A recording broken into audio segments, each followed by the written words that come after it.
Hello and welcome to an already going to be an entertaining Ed Block CourageCast. I'm your host, Dave Steinwedel, joined as always by my great co-host. And the reason I say it's already going to be entertaining is pre-show we were already taking some shots at each other. So this is going to be a lot of fun.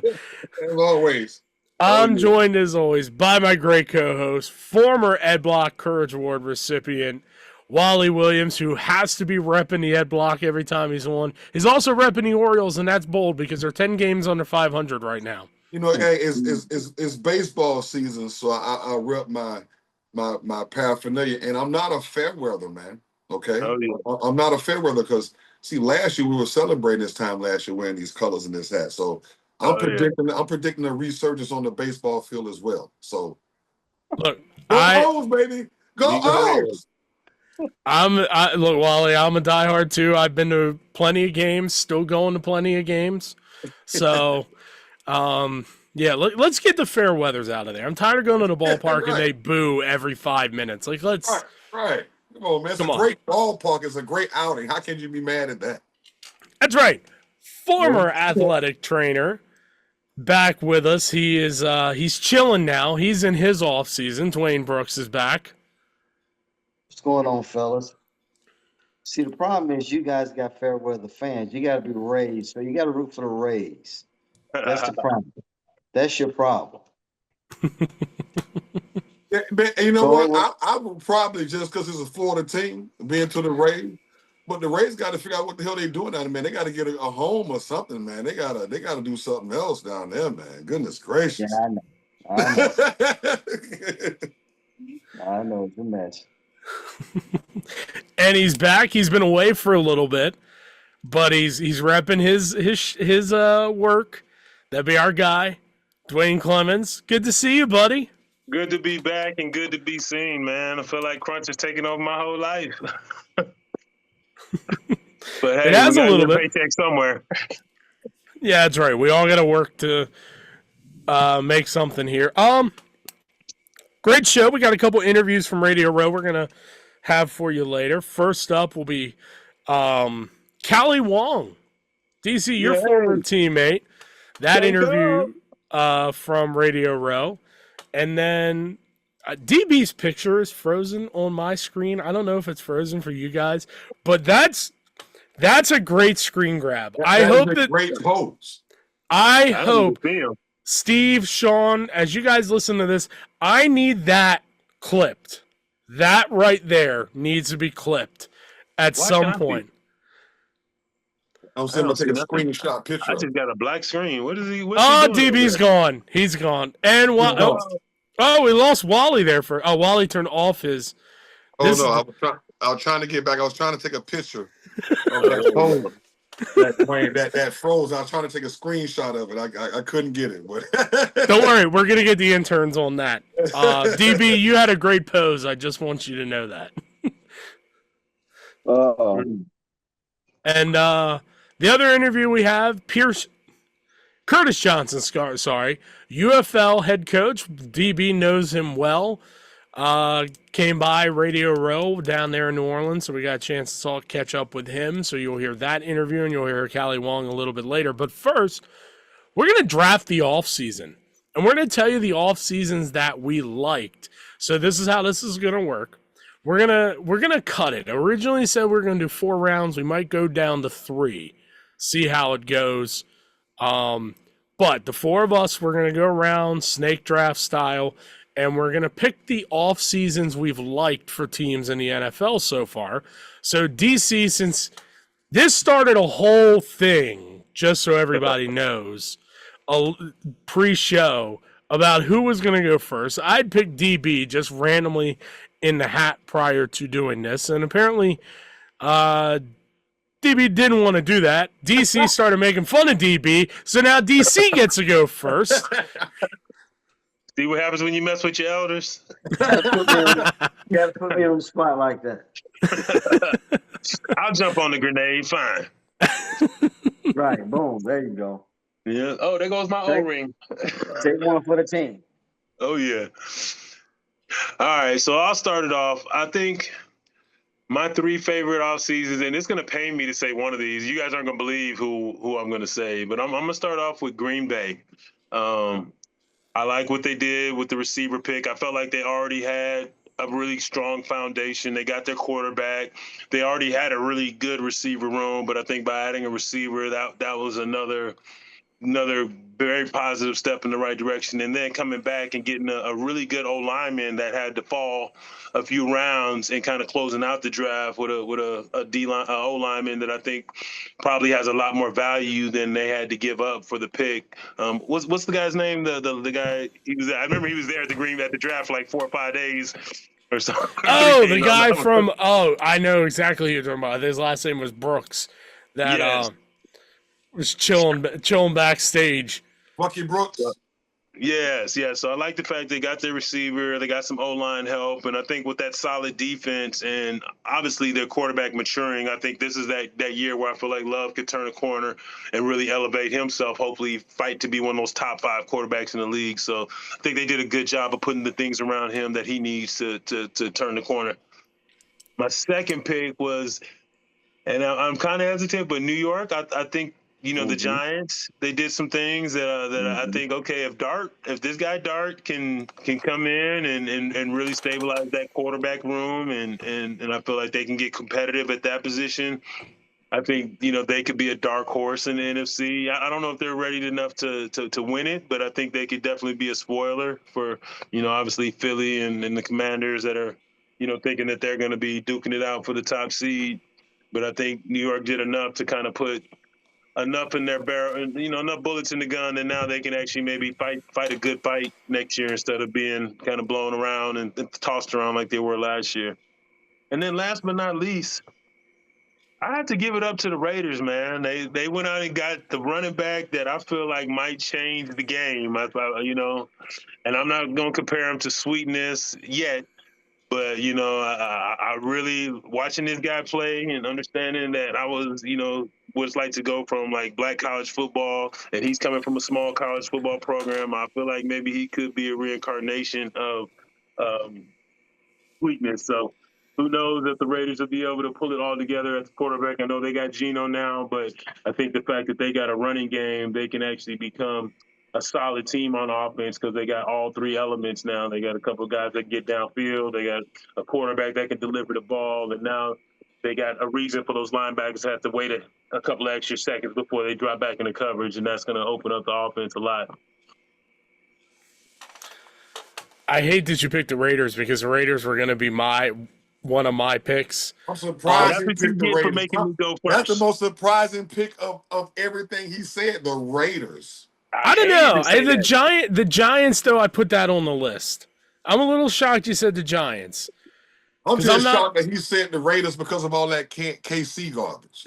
Absolutely. I hate to give them any props. That's what got me. I was like, there's no way he's going to say the Raiders. Yes, but I had to give it to them. They definitely took a big step in the right direction, which is not good for me. I'm gonna keep mine short and sweet, but I'm gonna agree with Duane on 2 of his picks. I'm gonna go with the Raiders as well. I'm intrigued to see what Genty does.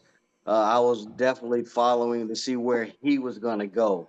So definitely wherever he's gonna go, I think is going to be intriguing. And like you said, we got Geno Smith there now, so the offense should be a little bit better in that regard. My second pick is the Giants as well. With the pass rusher they got, and then you got Dart coming back in the second round. Those will be intriguing to see what happens, especially with the quarterback pick. He's got the 2 vets in the room to learn from. So I think that's interesting as well. Now, my last pick is maybe a little controversial as well, but I'm going to go Saints, at least for their first 2 picks. Hometown love. As far as the O-Lineman, I think is a silent pick. They need O-line help. They can plug him right in at left tackle and move the pick from last year over to right where he naturally played before. So that I think that improves their offensive line a lot. They've had a lot of injuries with the O-line. So, and then with the quarterback. So, he's a lot better than people think he is. He's had some pretty solid numbers. So it'll be interesting to see what happens with him and Spencer Rattler battling the second-year quarterback. So I'm gonna pick those three teams. Wait a minute, who's going to be the quarterback in New Orleans? Did we ever get a final announcement on Carr's shoulder? Right now, he's looking like he's still out as of right now. So I think they're going towards Rattler right now. Okay. Light skin in the game. Right. Okay, I love his last name myself. I'm a little shocked you went the Saints here, DB. Yeah, Shocked you went Saints here. well, it's kind of like a hometown team a little bit. And like I said, the O-line pick kind of intrigues me, just because I know they need so much improvement up there because of the injuries they've had in the past few years. And this guy, I think you can plug in, he can play right away. So, and then, they had a pick last year where they had an O-lineman, they moved him from the right side to the left. So they can bump him right back to the right where he's naturally been playing. And I think that improves the O-line right away. So, because of the question that you have at quarterback, obviously the O-line has to be a little bit more solid than it's been. So, that's why I think they've won some. Now, the lower picks, I'm not really certain about. That remains to be seen. But I do like the first two. All right. Interesting. Wally. Okay, so my first pick, okay, because these guys seem to always come up with the perfect formula when it comes to draft. Okay, and I know what it's going to sound like, all right, but I don't care. So the Baltimore Ravens, okay, look, them getting Malachi Starks at safety, okay, and getting Mike Green, the kid from Marshall, the edge rusher. Do y'all know who that kid was or what happened? I mean, he was at Marshall. He had big money to go for an NIL deal to go to another place. He stayed at Marshall, led the nation in sacks. Okay, his first round grade up until the draft. And you know how guys drop. So you got another pass rusher out there that he really had a first round grade the entire time of the draft. All right, maybe he dropped down in the draft because he had some personal issues, but look, they got their guys, man, and just where they pick, okay, over the last 5-6 years, it's been 29, 30, 32, and they still seem to find Pro Bowl caliber players at the end of the draft, i.e. Lamar Jackson, picked at 32. So look, the Ravens consistently do it, and I think that defense just got tougher. If it can't get any more potent, you bring two guys in that can continue that mantra that the Baltimore Ravens select. So that's my first one. The second one I'm gonna go with is Jacksonville. Wow. I'm gonna go with Jacksonville. Look, I think last year we saw these guys run around and what caught me off guard was really at times how potent their passing game was. Okay. It wasn't consistent. But look, let's say Brian Thomas Jr., who was that? Okay. Do you know he was a Pro Bowl receiver for the Jaguars last year? Yeah. Okay. Yeah. LSU guy. Pro Bowl receiver, another LSU guy. Okay. Not on the same list as his other fraternity brothers from LSU out there playing receiver, but a Pro Bowl capable receiver. You pair that up with, I mean, that's just a threat with him and Travis out there and see where that game goes. Hopefully you have the weapons, Travis Etienne, he gets healthy, all those things like that. I think you have a potential deal that can scare people. On defense, they have first-round picks all over the place. The guys just got to play together. So I think, Jacksonville, solidify some things with them as well. And, I'm going to throw my last team out there who, and I also want to say, look, the Ravens have another Orlando Brown coming from Alabama A&M too. I just want to put that out there. Yes. All right. All right. 6'7", about 340. All right. All those things like that. They will find their guys. They have a protocol. They find their guys. Day one starter? Huh? Day one starter? I don't know about day one starter. I can't say day one starter, but they have a type of player that they draft. They have a type of player that plays on that unit. And, if we started this thing in 96, and that's when the program started, we selling 30 years this year, you had guys like Orlando Brown Sr., okay? You had the Jonathan Ogdens of the world, okay? You got Orlando Brown Jr., okay? You got Stanley out there, was a big guy, not as physical as those first names I said, but I'm still going to say that with them. But another lineman who was a, great lineman, a good lineman. And you have a potential for another guy who they got in the 5th round from Alabama A&M, all right, that is in the same mold as Orlando and the rest of those guys, same body type. So we'll see. We'll see what he can do. We'll see what he brings to the table. All right, and I'm going to throw a kind of a wild card out here. And it's not because I researched a lot of college guys. I just saw a couple that I liked, and I thought they were solid players. And I like the pairing that they have with this particular player. But Colston Loveland, the tight end from Michigan. Ooh, okay. Okay, Chicago, and what they did in getting him to Chicago and pairing him with Caleb Williams. Getting him some weapons, all those things like that. Every quarterback needs that check down kind of guy, and I think he's in the same space as Brock Bowers over at with the Raiders. I think he'd be that kind of tight end and be that kind of difference maker in their offense. So I thought Chicago did a good job of getting him over there. Interesting. I like those selections, Wally. I'm gonna start mine with Buffalo. The Bills had a very good draft because when you look at teams, it's always interesting to see the teams that say, here are the problems we see, we're going to address that. Ravens are always a take the best player available. You saw that, as you mentioned, with Malachi Starks. Wasn't necessarily a need. You go get the best player.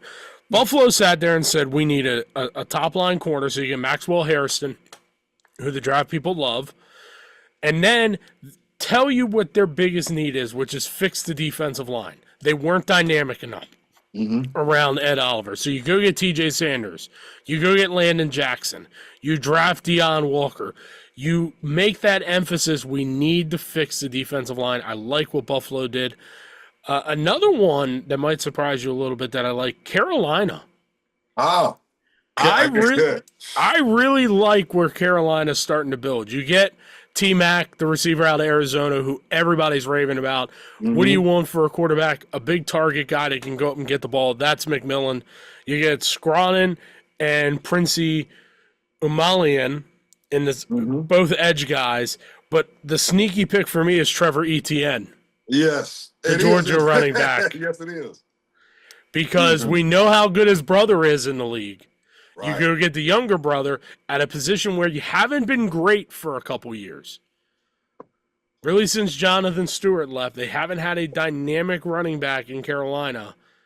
Well, since McCaffrey left. I forgot about McCaffrey because he was often injured. But since McCaffrey, there's Etienne. And this one's a little interesting. I didn't necessarily love all their picks, but I love the first three that the Houston Texans did. You don't have a first-round pick. You get Jaden Higgins, a receiver out of Iowa. You get Arteri Irsary, the tackle out of Minnesota. And you get Jalen Knoll. So you address the offensive woes, which is you struggle to protect the quarterback. I still don't think they've done enough to help C.J. Stroud. But building in the right direction. And you go get him two big play receivers. Because what hurt the Texans down the stretch and in the playoffs, they didn't have the big play receivers.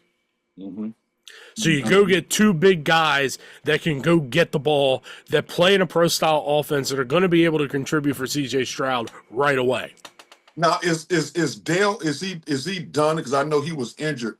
He had a severe injury the end of the season last year.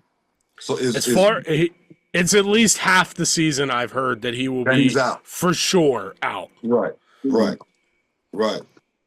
And they're not really going to know. Go ahead, DC. David, with the decimation of Texas' offensive line, will it matter that they got receivers? And that is part of it. That is part of the hesitation.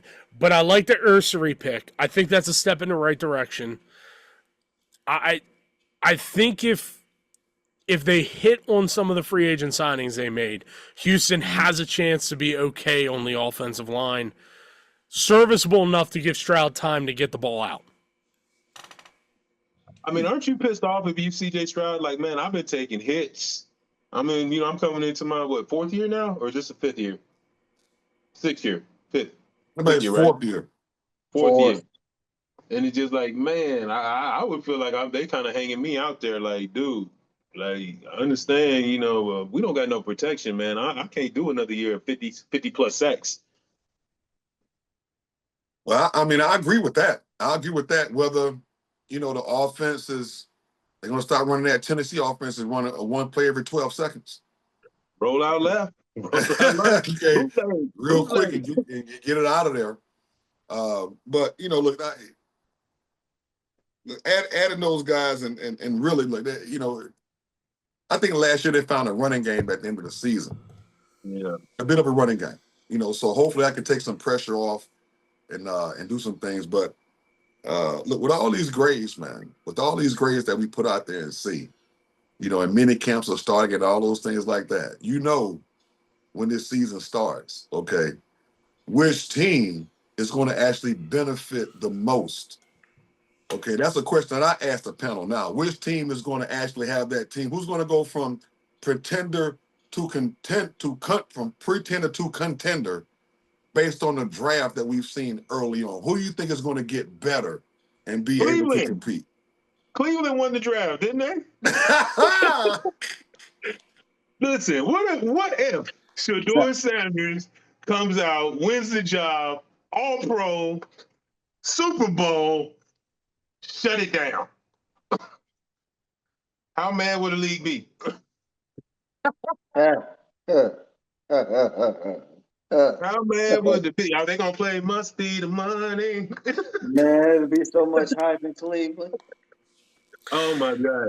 Is that, please? Can somebody make that happen? I almost want to become a Cleveland fan just so that can happen. That'll be the new Colorado right there. Oh my God! But could you imagine the egg on the face of all those GMs, all those executives, all those coaches? Like, man, Dave, is it possible? Do you think Shedeur can pull it off? The hat trick, win the starting job, win the conference, and win the Super Bowl? No, I don't. I think he's got some deficiencies in his game that he's got to work on before I think he's legitimately the guy. I think that's what we talked about it a little bit last week. That's what teams told you why he wasn't a first round talent. Was there were legitimate deficiencies in his game that teams were like, I don't want to take a gamble on, because when you draft a guy in the first round, you're drafting him to be a starter, whether that's year 1 or year 2 or 3. But he's starting within the next 2 or 3 years. When you're drafted in the 5th round, okay, we're taking the traits that we like, but we know you have a ways to go. And that's what I think with Shedeur. I don't love the arm strength. The more I look, the more I read, the more I talk to people, the arm strength was a big thing, and that bothers me a little bit going to the NFL, that the arm strength isn't what everybody thought it was. Dave, what was the breakdown on Brock Purdy? What was his grade compared to, like, say, Shedeur Sanders, since he didn't get drafted or was the last person drafted? Became a Super Bowl contender. I'd have to go back and look. I know where you're going with that. I'm just saying, these experts, these so-called experts. Poking bears in your first pod back. DC. I like it. Yeah. Oh yeah, I like it. Look, all right. Look, I just love the controversy. He has legitimate shot, just like everybody else. Okay, when you get an opportunity to be on an NFL team or go to camp or all those things like that, you have an opportunity to show your skill set. And, it's either ride or die at that particular point, and hey, I speak on it from experience. I came in on the NFL roster as an undrafted free agent, and our first round pick played the same position as me, center. Nothing about that says I'm going to make a team. Okay. But not only do I make a team, I play for 10 years and also become a franchise player. So you do have a chance. You do have a chance. It could happen. It could happen. Okay, it's not over until it's over. So Let's go, underdogs. that's all I'm saying. It could happen. All right. Y'all want it to happen. I want it to happen. I'm for this. We got to wrap this up because, as we mentioned earlier, we have 2 great interviews waiting for you. First up is former Houston Texan and at one point teammate with DC, and I believe an Ed Block winner, Kailee Wong from Radio Row in New Orleans. And then UFL head coach Curtis Johnson. You'll hear that interview in its entirety. So for the gang, for DC, for DB, for Wally Williams, I'm Dave Steinwedel. We say so long. You'll hear all of us up next with some Radio Row interviews. Hi, this is Duane Clemons. I'm here with our co-hosts, Wally Williams and Dwee Brooks. Today, our special guest is Kailee Wong, coming to you, former Vikings, former Stanford Cardinal, and former Texan. Kailee, how are you doing today? What are you doing out here for the Super Bowl? You know what? I just came over here, because it's so close, right? I live in Houston. Ended up after my Texas career, ended up settling there. My kids were born in Texas, so I'm like, shoot, 6 hours away? Yeah, I'm coming to NL for a little bit. Well, we're glad you did because we got you on the set today. We've had a number of pass rushers: Warren Sapp, John Randall. Legends. Now you're here today. Tell us about what you're doing now in life and how you transitioned off the field. Yeah, so after I kind of left the game, or so to speak, I actually started a quick little stint on Wall Street, right? I was like, man, I want to use my brain. I want to do all this type of stuff, kind of derivatives, gas derivatives. And then after about 5 years, I realized, man, my body's breaking down. My body's starting to feel worse than when I played. Wow. And so I kind of got into the health and wellness space. Started an athletic wellness company, kind of like yourself, and now I'm actually building out the Houston area for a company called the Fresh Monkey, which is basically the grab and go protein shakes, meals in a cup. Self-preservation. Yeah, that's right. Trying to lower that sugar level because we're all starting to be a little bit more aware of it and give somebody inflammation. All right, now question, because we all have gone through this process here. I think everybody, especially everybody's sitting here now. Why is it more of an emphasis in wellness now than it was when we were playing? Oh man, I mean, it's unbelievable. I think the awareness and the education. We just weren't educated, right? I mean, think about back in the day. My pops, he would have played pro, but had to go to Vietnam, right? Okay. So they didn't drink water. Right. You know what I'm saying? like that's weakness. Like if you drink water, like you're soft, you know? And I mean, we know that obviously water, having a heat stroke is not tough. It's not tough, and it's probably not very good for performance either. Right. You know? That might be a bad thing. Having a heat stroke. And so, and I just feel like, especially once I think we left, you started seeing just more and more education, because towards the end of my career, that's when we really had a nutritionist, right? When we were at the Vikings together, we had Big Jim. Yeah. Big Jim was from St. Louis. Tell him about the grease sandwich. Tell him about the grease sandwich. Right. Hey, we had one linebacker. He came in at 235. He left that season, his rookie year, at 270. Now that's nutrition for you. That's nutrition table in the league right there. Right there. I mean, he liked that. I mean, gained weight as a rookie. Yeah, Big Jim cooked Thanksgiving every day. Yes. Like fried chicken, fried catfish, okra, green beans, sweet potato pies. He's like, Jim, it is Tuesday. We gotta play, man. We cannot eat like this Monday, Tuesday, Wednesday, Thursday, Friday. He didn't care. And then more important, Big Jim, we had, the Wednesday deal. That's usually your hardest day, right? We're full pad, we're padded up, we're gonna be banging, we're, old school way, right? Right. That's when he has his barbecue ribs, and his collard greens, and his cornbread, and you have 45 minutes to digest that and get out on the field. Call that a sleeping pill. You be in that meeting like, oh my God, I can't do it. You know what? Now I'm gonna pose a question for you, Duane. All right, because I'm gonna put you on the spot because, all right, and we was in New Orleans with, we had going on there during that time. Right. Okay, so I guess the question is at what point, or does it get to a point where the staff, actually says like, look, hey, we need to change this whole dynamic. And then the second question is, who makes that decision? Is it strength and conditioning, or is it the athletic training staff? Well, neither. Well, like he said, most teams now have a nutritionist on staff. Like, we didn't have one initially when I was with the Saints, but over a period of time, we got a nutritionist. So that will be the person.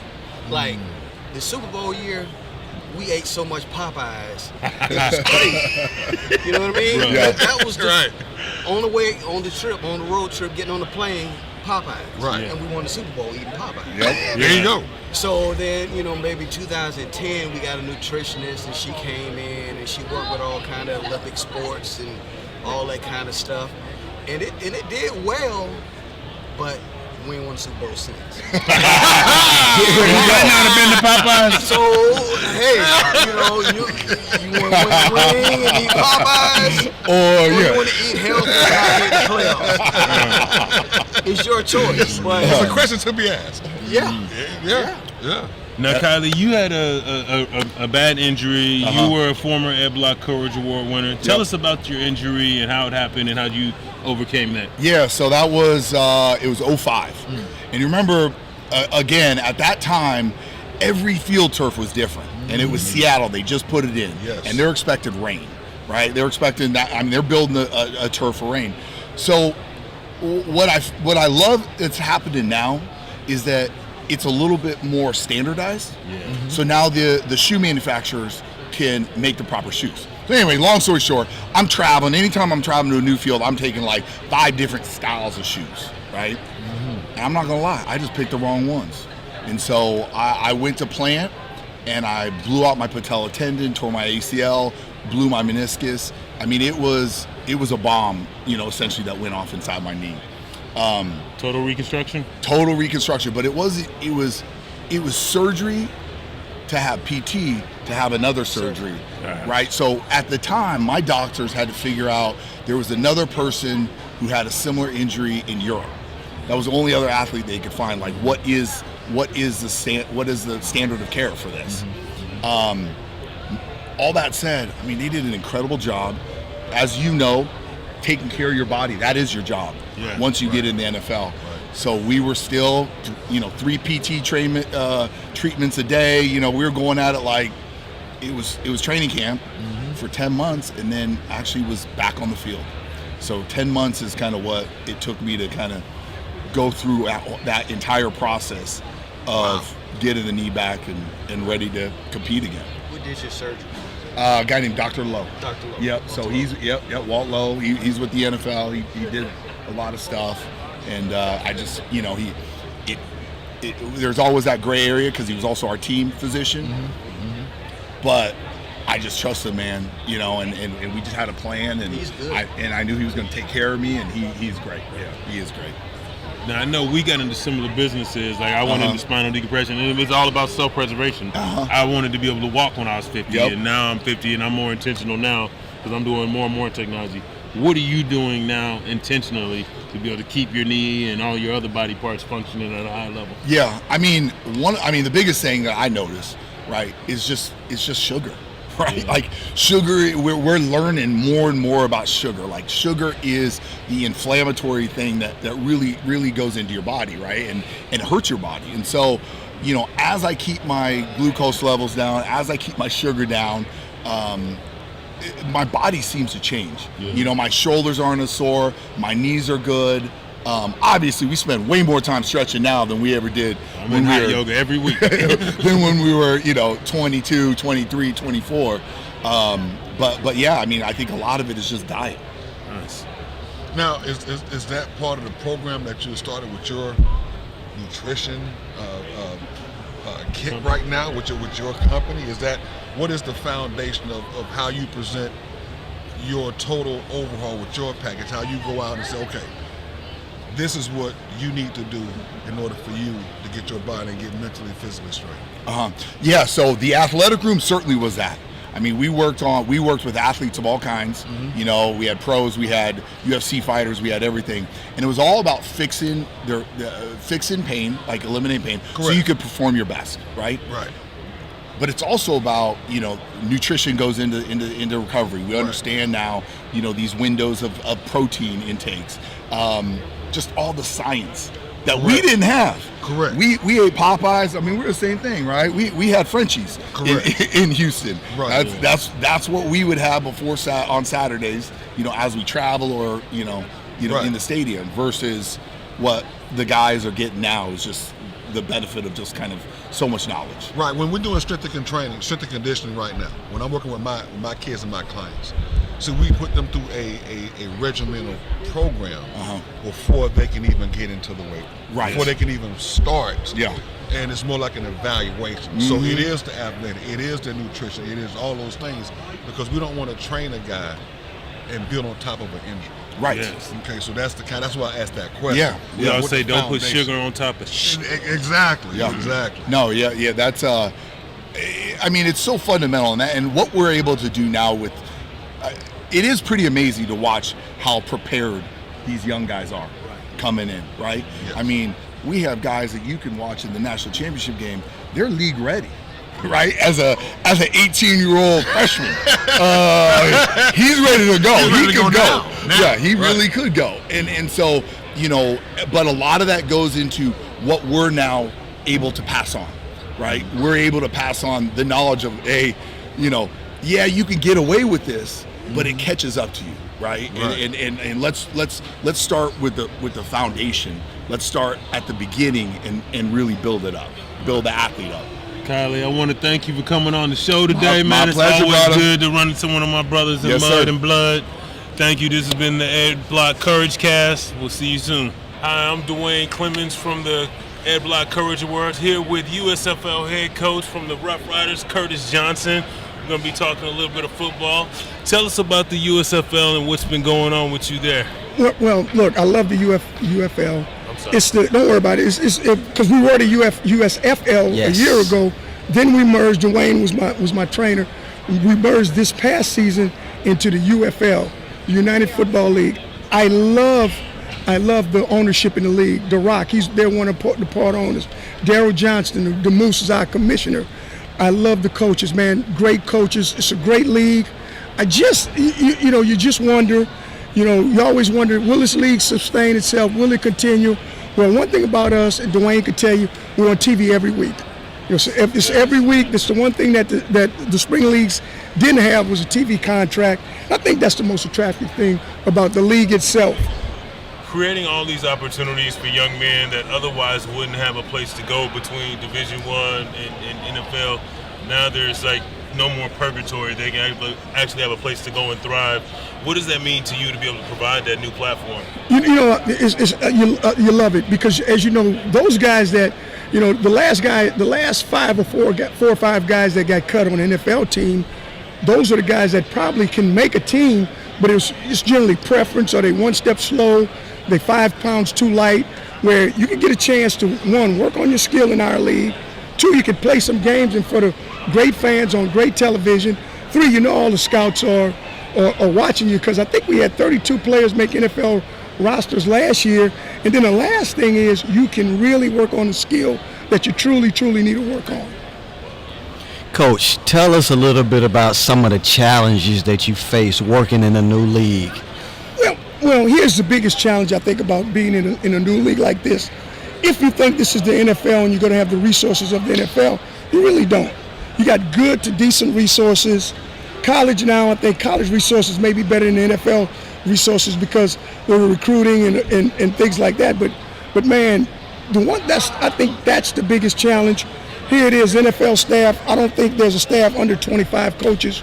We have 6 coaches and 2 quality control. Mm-hmm. Duane, the training room. You used to have 10, 15 trainers. You got someone to do everything. Now you got 2 last year. So it's just it's resource deficient, but I think it's building to that just because the league got to make a profit, get their foot under them, and I think it'll continue to be a good league. One thing I kind of noticed, and I guess it goes with the generations, okay? When my dad always thought we was crazy. Y'all young generation, y'all crazy. All right? Y'all don't know what's gonna happen out here, So now we come to those guys now, and we the old heads out. and you see these kids coming through now. What is there a different, I guess, barometer or temper on what these kids bring to the table in becoming athletes, becoming that professional athlete, making that transition, than say what you had to deal with, 10, 15 years ago? Yeah, I think 10, 15 years ago, I think there were more hardcore players like you, Duane. They were the guys like you could tell them to do something and they're going to do it. They'll run through the wall. They'll do whatever. Now, I think this with the internet, with fact finding, Google, whatever it is, everybody wants to know why. You got to be you got to be able to tell them why. You got to be able to tell them. You got to break it down to them almost to the science on what you want, what your expectation is of them. And I think that's the biggest difference. I think when you get to our league, I think everybody in our league, they've been turned down.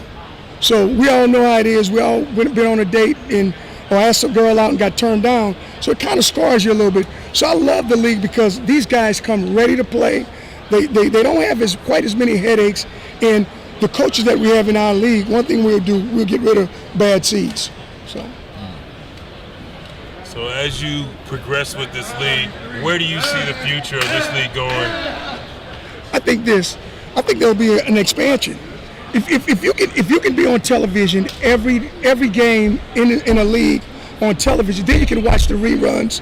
If there's 32 people, between 32 and 53 guys that was in it, I know 32 on active rosters right now in the NFL. Where fans are beginning to come, they're starting to identify with our game, which is a little bit different from the NFL. We don't hold players out. The officiating is what it is. So if you're going to do that and you're going to play in the spring where there's nothing on television anyway, man, I think football fans got to love this league. Now, talk about the development of coaches, because obviously we're seeing kind of a little bit of a void, especially for black coaches in head coaching positions. How is this a great opportunity for some of these coaches to possibly get a chance to be in positions of leadership and hopefully transition to the highest level? Well, it's a testament of what they've done. I think this league is a little bit fair. When I was a head coach at Tulane. That was my experience. I had some Super Bowl experience. Interviewed and got the job. Got a franchise. Duane, we won some games the year before. Didn't do quite as well with the merger, but at least you're getting an opportunity. I didn't win very many games this past season, but I wasn't like some of these coaches. You look at the coach in New England, one year and he's gone. The coach at the Raiders, 1 year and he's gone. That is it's so unfair to the process of developing players and developing a team. You're darned if you do and you're darned if you don't. You need more chances, you need more opportunities. Coach, you mentioned last year you guys didn't win as many games as you would like.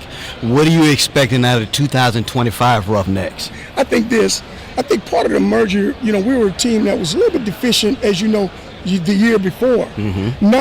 Now we got an opportunity to get more and better players. Sometimes the rules of these leagues are what people don't know. You can only take so many different players at so many different times. You only got so many guys you can cut and bring back. Mm-hmm. So you're always doing that. So you at least you get an opportunity to build a roster. I think we're going to be faster. I think we're going to be a lot younger than we've been in the past. And I think that'll help us throughout the league. Wally, I'll let you take the last question. Well, what I want to know is, all right, because you got about the Texans, I want to get a more detail into my place of interest. I want to know how your big boys up front going to be this year. I think that's the key. Big guys in the interior. What we going to do? We going to talk that rock? Let's go. Our league is a 10 and 11 league. I'm not doing that. I'm running the ball. I'm running the football. And I hired, a guy who worked with me before, my offensive line coach at Cal with us, Tom Cable. Tom Cable was my offensive line coach. Yes. He's my roommate at San Diego State. Yes. So here we run the football. I think run game travels. No matter what anyone say, run game travels. If you can travel, if your run game can travel with you, if your run game can be the type of run game that you wanted to be, I think you can win at any level. I think that's what's going to happen in the Super Bowl. So you got KC or Philly? Who you got? I got Philly. The team that can run the ball going to win this game. And I think Philly is a team that can run the ball. One more question, Coach. we all know about your career as far as your coaching career, but I want to focus on college a little bit. Okay. You're known. You recruited Ed Reed, and you recruited Marshall Faulk out of San Diego State. What's probably the biggest recruit you've ever landed as a college coach? Put him on the spot. Ooh, you gonna get somebody mad at me? I just want to know. I'm curious. Oh man, The biggest recruit you've ever landed. the recruit that was the highest rated recruit at the time, or the recruit that did That had the most impact. The biggest recruit you've ever brought on campus. well, okay, here it is. I've coached 3 Hall of Famers. Okay. Ed Reed, Right. I've recruited him. Marshall Faulk, Okay. I recruited him. And who's the third one? Andre Johnson. Okay. I recruited him. So those 3 Hall of Famers. I think tonight Reggie Wayne will get in. So that'll be the 4th Hall of Famer. So from that, I would say that the guy who came the furthest probably came the furthest from, because we didn't, well, Ed Reed was one, but Sean Taylor came the furthest. Okay. I recruited Sean. Sean was not being heavily recruited at all. I took a chance, not a chance, because man, Sean's a great player. And no one knew where to play him. He's a great running back. He's a DB. I thought he was going to be an outside linebacker. You know, always Jones people. Me and Sean would go at it every day. I would tell him he's going to be a linebacker. He said, "No, I'm going to be a safety." Well, Sean arguably would have been one of the best safeties ever to play if his life wasn't cut short. So that was the guy that I would say came the furthest from little bitty school to being one of the greatest known players, hardest hitters I've ever seen.